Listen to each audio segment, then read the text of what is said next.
بسم اللہ الرحمن الرحیم۔ فجر یود گزارک شوب کس آسی، فجر ستی ہو لسی پان۔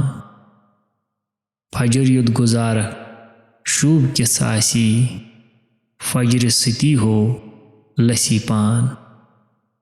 کلمہ تمجید یود وندس آسی، توے اند ہی شیطان۔ کلمہ تمجید یود وندس آسی، توے اند ہی شیطان۔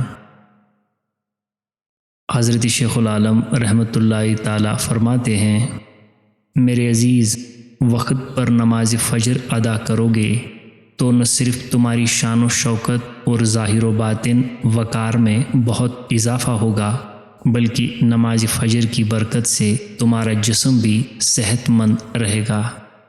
کلمہ تمجید یعنی اللہ کی پاکی، اس کی حمد اور اس کی یکتائی اور کبریائی کے ساتھ ساتھ اس بات کو دل میں جاگزین کرنا کہ ایک ہی قادر مطلق اللہ کے بغیر کوئی بھی کائنات کا حکمران، خالق اور مالک نہیں ہے۔